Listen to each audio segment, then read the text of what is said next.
I'm the guy with the pink gun with Standing Stone, and if this is your first time to the channel, hit that subscribe button. Now I want to start off by saying I am not a fancy schmancy videographer, so if you're looking for a better review of this, check out somebody cool like, I don't know, Peter McKinnon or something.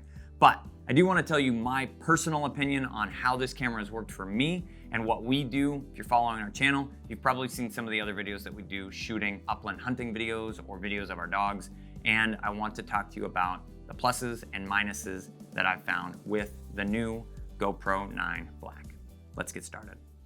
To start with, I want to say that one of the big pluses and the biggest probably of them all for me is the front-facing viewfinder. It allows you to actually be able to look at the screen and say, yes, I am completely in frame. Now, with these GoPros, they are pretty wide angles, so it's pretty hard to miss your face if you're pointing it at yourself.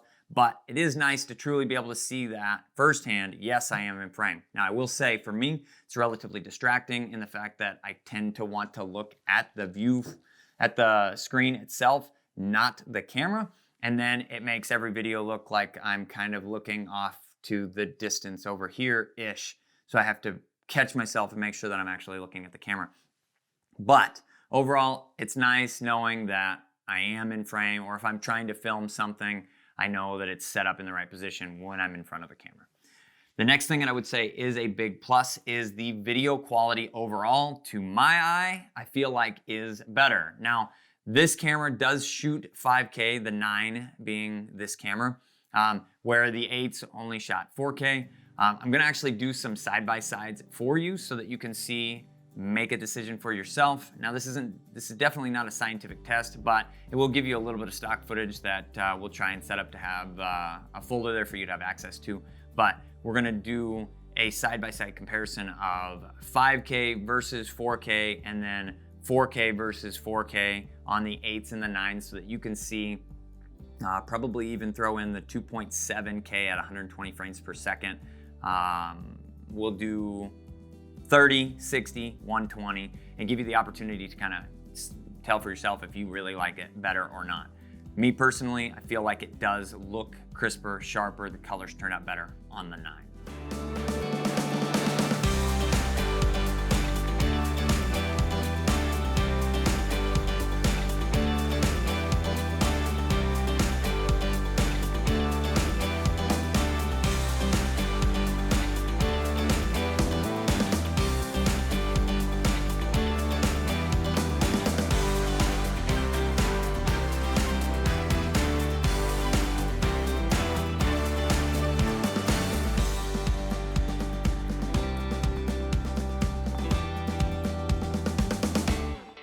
Now, for the drawbacks, and there are a couple, yes, I would say battery life.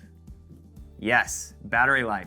You may be saying, well, I saw that it says 15% more battery life on the GoPro 9, and I felt the exact same way. I read it and I went, yes, because the battery life sucks on the 8s, in my opinion, and the reason I'm disappointed is they gained 15% more battery life by making the battery 15% larger. It's a guesstimate, but the battery is definitely larger and different.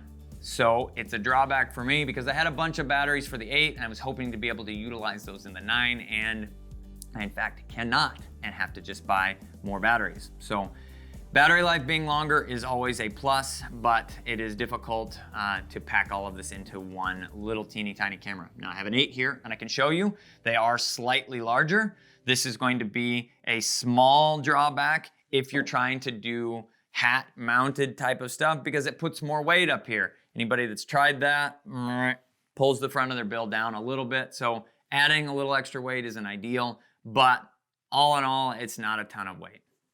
The last thing that I want to say as far as a big drawback on this is this specific unit for me has been locking up quite a bit.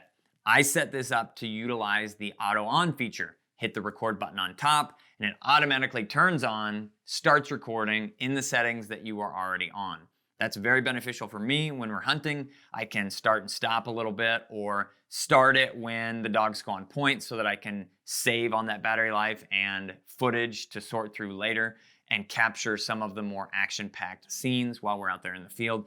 But this one specifically, when I've hit that button, it's actually locked up and I've missed some things that I was trying to record. That's pretty frustrating. But since I started using this in just a week and a half, GoPro's already pushed out a new update that I did today. So I haven't had an opportunity to test this 100%, but it does say at the bottom, fixes some bugs and things. Thanks, GoPro. I'm guessing that we won't have any issues going forward, but I will keep you posted once I get the opportunity to continue to test. It was a pretty random occurring situation, and but it was primarily when I tried that auto on feature.